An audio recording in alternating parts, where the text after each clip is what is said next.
পহিলা বহাগৰ পৰা অসমীয়াত প্ৰকাশ পাব চৰকাৰী নিৰ্দেশনাসমূহ। বিটিআৰত বড়ো ভাষাত, বৰাকত, বঙালী ভাষাত প্ৰকাশ পাব চৰকাৰী নিৰ্দেশনা, চৰকাৰী বদলি, পোষ্টিং আদি নিৰ্দেশনা প্ৰকাশ পাব ইংৰাজী আৰু অসমীয়াত। কেবিনেট সিদ্ধান্তৰ পাছতে মুখ্যমন্ত্ৰী ইতিমধ্যে এইখিনি কথা ঘোষণা কৰিছে। পহিলা বহাগৰ পৰাই অসমীয়াত প্ৰকাশ পাব চৰকাৰী নিৰ্দেশনাসমূহ। বিটিআৰত হেদৰে বড়ো ভাষাত, বৰাকত, বঙালী ভাষাত প্ৰকাশ পাব চৰকাৰী নিৰ্দেশনা, চৰকাৰী বদলি, পোষ্টিং আদি নিৰ্দেশনা প্ৰকাশ পাব ইংৰাজী আৰু অসমীয়াত। কেবিনেট সিদ্ধান্তৰ পাছতে ঘোষণা কৰিছে মুখ্যমন্ত্ৰীয়ে। আজি এটা কেবিনেটত সিদ্ধান্ত গ্ৰহণ কৰা হয় যে অহা প্ৰথম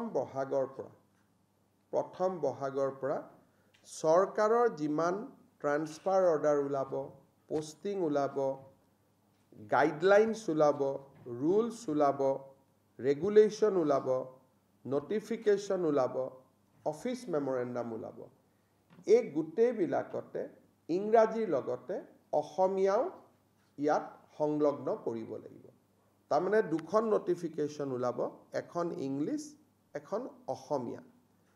কেছ হ'লে, লিগেল প্ৰব্লেম হ'লে সি ইংলিছখন মান্য হ'ব, কাৰণ লিগেল লেংগুৱেজৰ কাৰণে ইংলিছখন।